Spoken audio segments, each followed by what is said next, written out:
Buenas tardes, vamos a comenzar entonces con el teórico de endocrino y comenzaremos entonces por hipófisis. Bueno, ustedes saben que anatómicamente la hipófisis está conformada por dos lóbulos, el lóbulo anterior o adenohipófisis y el lóbulo posterior o neurohipófisis. Pesa 0,5 gramos y mide 1 centímetro en su diámetro mayor, pudiendo agrandarse durante el embarazo. Cumple un rol crítico en la regulación de la mayoría de las otras glándulas endócrinas. Ustedes recuerden que muchas de las hormonas se secretan a este nivel. Y sabemos entonces, como mencionamos, que está conformada por un lóbulo anterior o adenohipófisis, que da cuenta del 80% de la glándula y está derivada de la bolsa de Rathke, y la neurohipófisis o lóbulo posterior. Acá en la microfotografía vemos entonces la adenohipófisis y la neurohipófisis. Fíjense la adenohipófisis, la gran variedad celular de células por la que está formada. Tenemos entonces que la adenohipófisis libera 5 hormonas que a su vez están bajo el control de factores hipotalámicos que pueden ser estos estimuladores o inhibidores. Las hormonas que liberan son la hormona estimulante de tiroides, la prolactina, la hormona adrenocorticotrópica, la hormona de crecimiento, la hormona estimulante del folículo y la hormona luteinizante. Y los factores de liberación hipotalámicos que estimulan son el factor de liberación tirotropina, el factor liberador de corticotrofina, el factor liberador de la hormona de crecimiento, el factor liberador de la gonadotrofina. Y las influencias inhibidoras van a estar dadas por el PIF, que va a inhibir la prolactina, y por último por GIH o somatostatina, que va a inhibir entonces a la hormona del crecimiento. Bueno, con respecto a los tipos celulares, los vamos a poder poner de manifiesto a través de las tinciones de inmunistoquímicas que nos van a justamente teñir los productos de la secreción de esas hormonas, ¿no? Y vamos a ver que las células que son somatotropas van a ser más bien acidófilas, es decir, se van a ver a la microscopía óptica rosadas, las que son lactotropas también acidófilas, y las restantes, las corticotropas, las tirotropas y las gonadotropas, son basófilas, es decir, las vamos a ver con una característica tintorial de tipo más bien violeta o azulado. Recordamos entonces que para saber si esa célula, que en este caso sea somatotropa, y la vamos a ver acidófila para saber realmente si secreta, en este caso somatostatina o prolactina, vamos a tener que ponerla de manifiesto con una técnica de inmunohistoquímica. Bueno, en cuanto a la histología normal, vemos en la adenohipófisis gran variabilidad celular en cuanto a las características, ya sean acidófilas o basófilas, y como les mencioné, las vamos a poner de manifiesto con técnicas de inmunohistoquímica. En este caso, se hizo una inmunomarcación para la hormona del crecimiento. Con respecto a las características de estas células, vemos que son monomorfas, que bien hay una monotonía, no hay atipia celular, generalmente. Es una de las características de las células que conforman a la adenohipófisis y tienen una rica trama de aculina. Cuando las estudiamos a nivel de la microscopía electrónica, vemos que las células que van a segregar somatostatina, hormona del crecimiento en este caso, vamos a tener que su citoplasma es abundante en gránulos secretorios. En cambio, aquellas que segregan prolactina vamos a observar abundante retículo endoplasmático rugoso. Acá entonces tenemos 3 fotografías de microscopía electrónica donde vemos diferentes características de los citoplasmas. Fíjense, en las que segregan adrenocorticotrofina van a tener bastantes gránulos y de un gran tamaño, diferente de aquellas que van a segregar tirotrofina, y por supuesto las de hormona de crecimiento, que es una mezcla entre ambas. Bueno, acá entonces vamos a ver que la neurohipófisis semeja al tejido neural y va a estar constituido por células gliales modificadas, va a tener fibras y terminaciones nerviosas y gránulos neurosecretorios intraaxonales. Las hormonas que esta va a segregar, ya sean la vasopresina y la oxitocina, recordemos que la oxitocina es una estimulante de la contracción del músculo liso en el útero gravídico y de las células que rodean los conductos galactóforos. Estas dos hormonas se originan en los núcleos supraópticos y paraventriculares del hipotálamo y son transportados en los gránulos neurosecretorios intraaxonales en donde son liberadas. Bueno, como patología de la hipófisis vamos a mencionar como las benignas los adenomas de la hipófisis o adenomas pituitarios, que van a ser la patología más frecuente. Después vamos a mencionar los craniofangiomas, vamos a mencionar dentro de las malignas al carcinoma pituitario, que es muy poco frecuente, no neoplásicas a la hiperplasia y las lesiones inflamatorias, los quistes, como por ejemplo los quistes de la bolsa de Rathke. Vamos a comenzar entonces con este que es el quiste de la bolsa de Rathke. Fíjense entonces cómo se ve a nivel de la imagen dentro de la glándula de la hipófisis, una lesión que es unilocular y las células van a estar característicamente formadas por células ya sean cilíndricas o más bien cúbicas, con esto que observamos acá, que son las cilias, que van a estar revestiendo esta hendidura. Por supuesto que el quiste por lo general se colapsa en el momento de la cirugía y ese revestimiento se va entonces a encontrar adherido al hipofisario. En el caso entonces de las inflamaciones vamos a tener una hipofisitis. Fíjense, una hipofisitis linfocitaria en donde hay una desorganización de la arquitectura a expensa de este infiltrado rico en linfocitos y plasmocitos. Por supuesto, en este caso sería una infección por elementos inflamatorios de tipo crónico. Fíjense, una hipofisitis xantomatosa, acá las características de celular son distintas, son células más bien espumosas, de citoplasmas amplios, que son histiocitos sesos. Bueno, con respecto entonces vamos a ver cuando hablamos de los tumores de la hipófisis y mencionar un poquito cuáles son los genes que intervienen. Vamos a mencionar en aquellos donde hay ganancia de función, por ejemplo, interviene el de la ciclina D1, que ustedes saben que es una proteína reguladora del ciclo celular, donde se produce una sobreexpresión y como consecuencia vamos a tener adenomas agresivos. Y en este caso el HRAS, que es el RAS, una proteína de tipo que interviene en múltiples pathways oncogénicos o vías de la oncogénesis que incluyen la proliferación y la sobrevida celular y si producen una mutación de la activación con el resultado de carcinomas a nivel de la hipófisis. Y por último, en aquellos que mencionamos pérdida de función, vamos a hablar entonces del retinoblastoma, que se produce una metilación, el mecanismo de la alteración va a ser una metilación del gen promotor de retinoblastoma y como consecuencia adenomas agresivos. Esta imagen es para recordarles que la proteína G que interviene en este caso está conformada por dos subunidades que son la alfa y la beta gamma que se activan por el receptor cuyo ligando puede ser la hormona de crecimiento, la TSH o la paratormona y son facilitadores entonces de la síntesis y secreción de estas hormonas, pero también de tumores ya sean de tiroides y paratiroides. Bueno, cuando hablamos de los adenomas, ¿qué tenemos que tener en cuenta en la presentación clínica? Que generalmente van a producir alteraciones endocrinas que tienen que ver con las hormonas que estos sintetizan, van a producir un efecto de masa por la localización, con alteraciones radiológicas de la silla turca, que puede ser expansión, erosión ósea, disrupción del diafragma celar, alteraciones del campo visual por compromiso del quiasma óptico, que puede ser una hemianopsia bitemporal, o aumento de la presión intracraneana con cefalea, náuseas y vómitos. Bueno, fíjense acá la imagen, una masa bien circunscripta, generalmente los adenomas son benignos. Bueno, entonces como veíamos, una masa bien circunscripta, en general benigna, ubicada en la región celar y que produce patología por defecto de masa. Como habíamos dicho, problemas visuales por compresión de quiasma óptico, biocefaleas o por producción de la hormona, ya sea prolactina, hormona de crecimiento o adrenocorticoide. Bueno, acá vemos un aspecto macroscópico de un adenoma hipofisario con extensión supracelar a través del diafragma de la silla turca.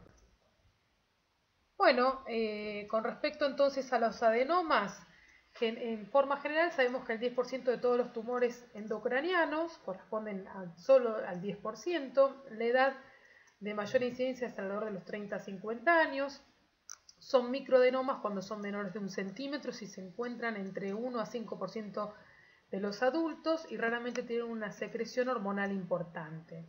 En cambio, son macroadenomas aquellos que miden más de 1 centímetro.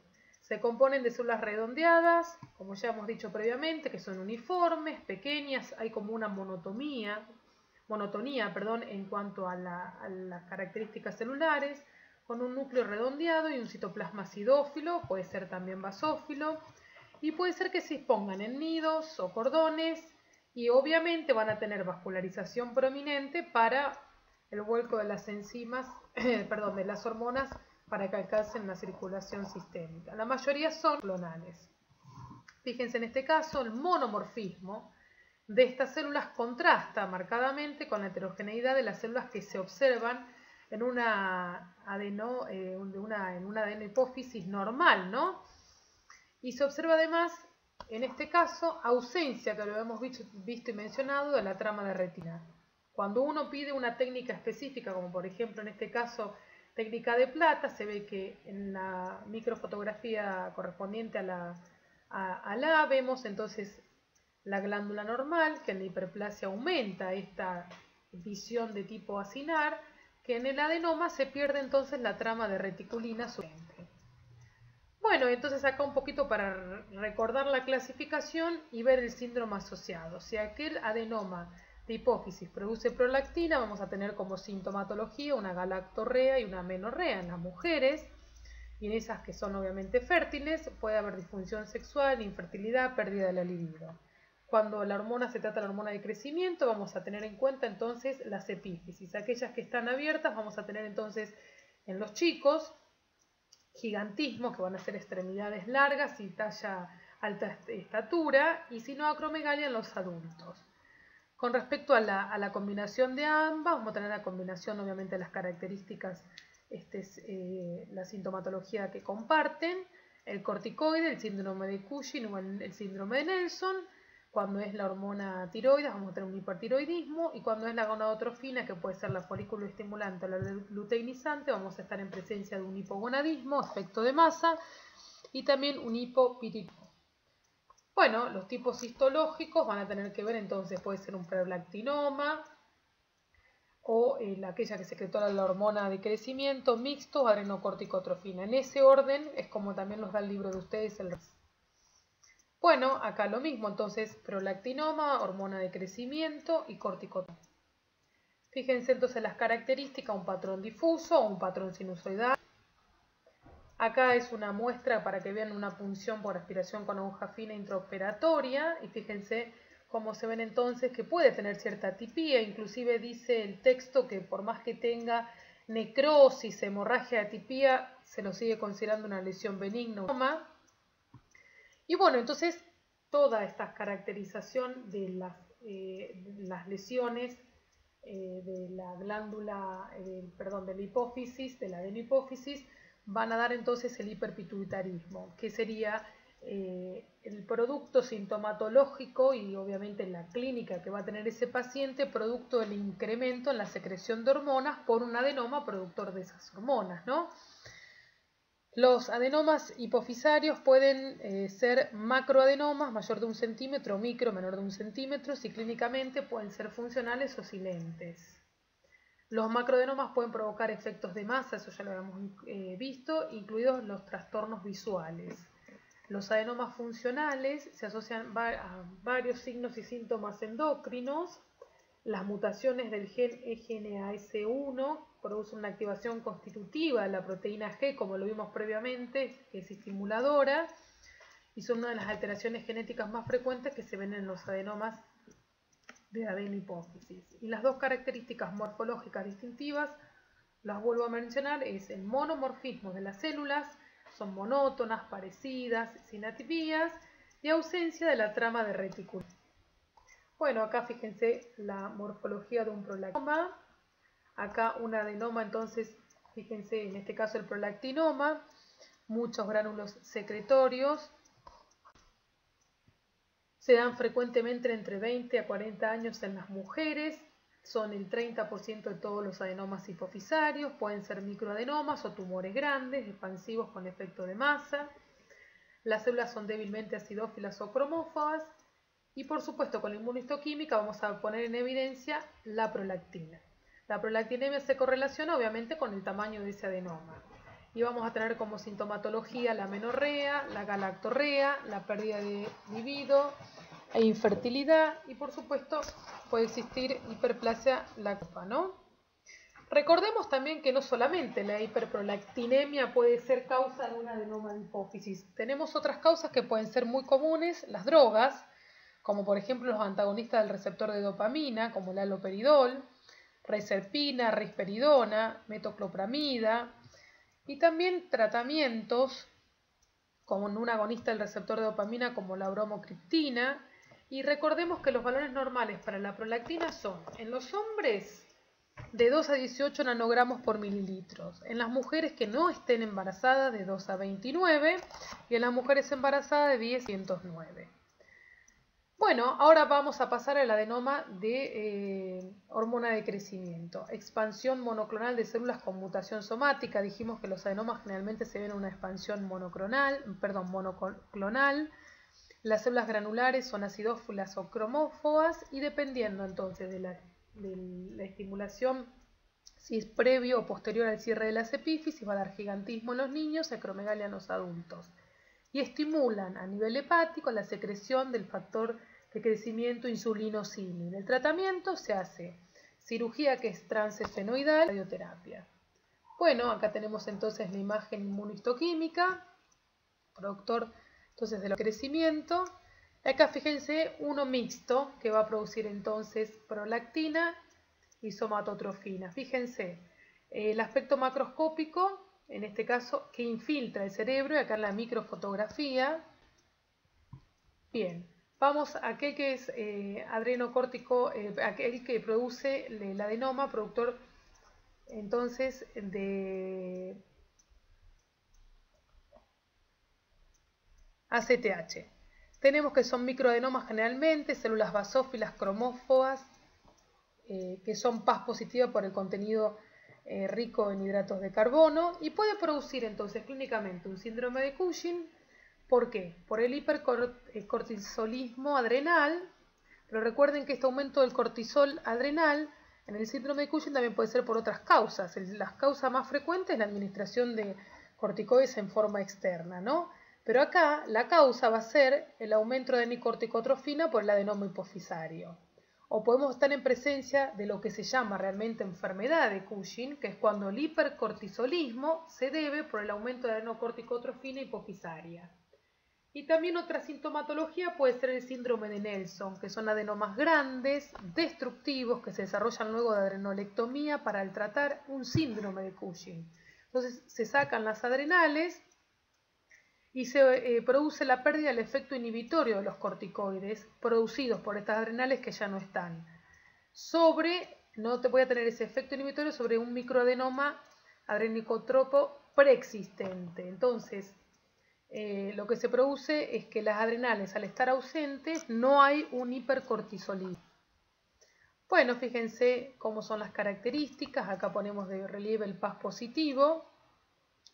Y, por supuesto, la inmunohistoquímica en evidencia de la acción.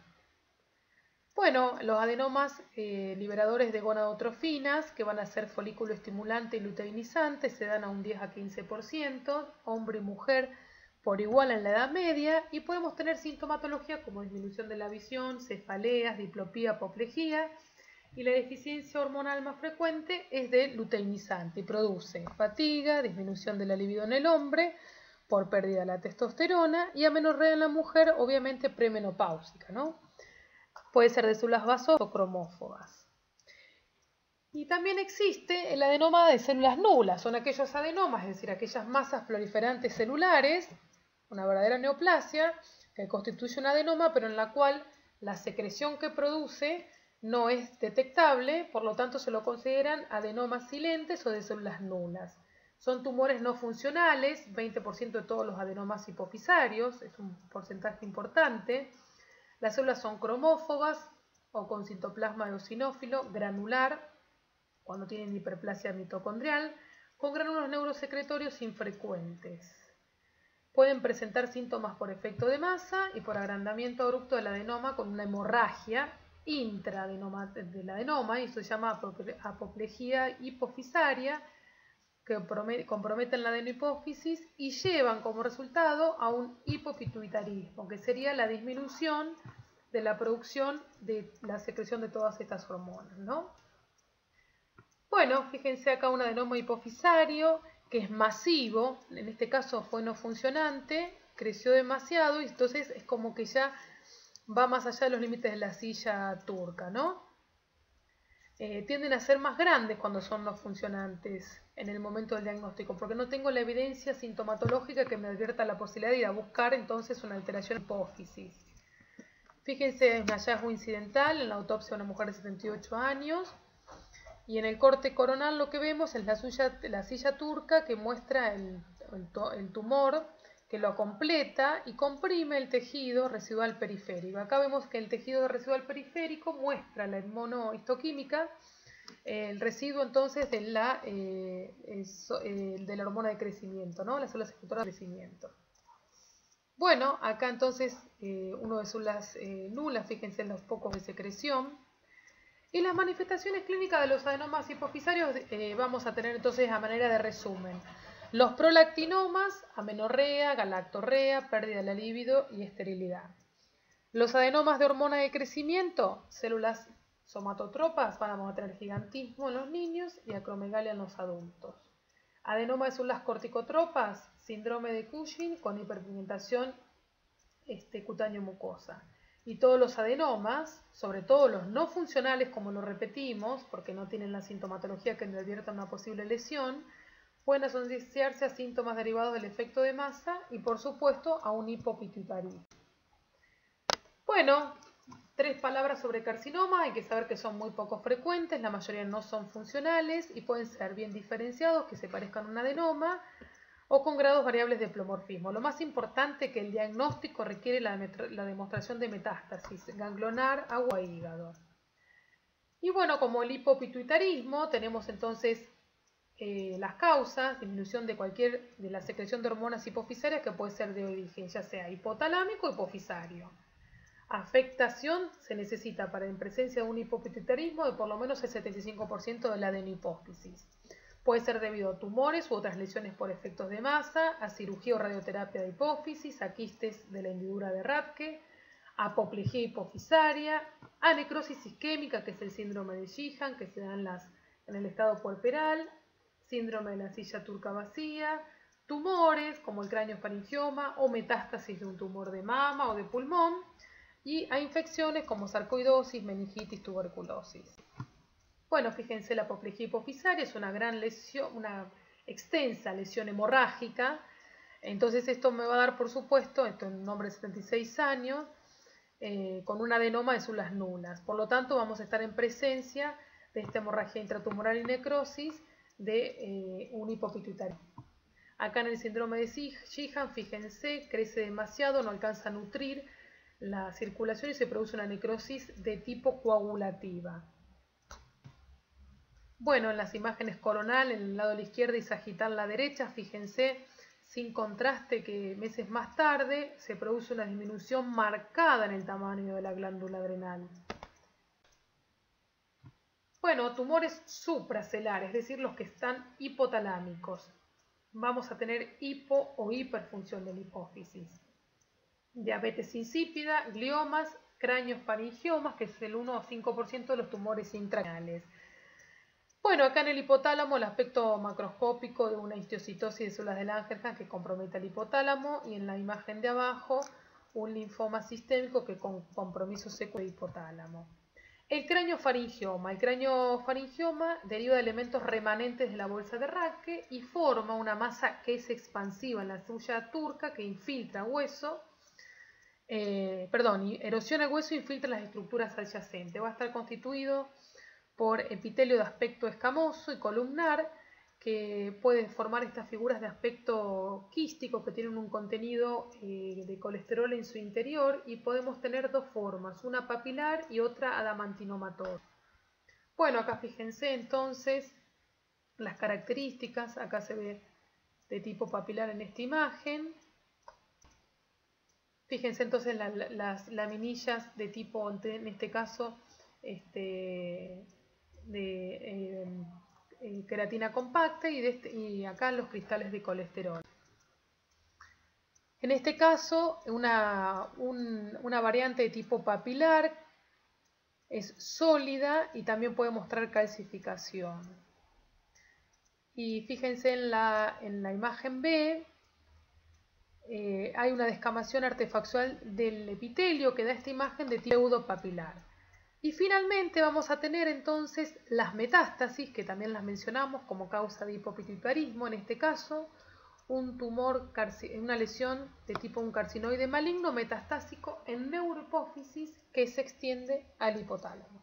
Bueno, para endocrino, por la parte de hipófisis, hipotálamo, nada más.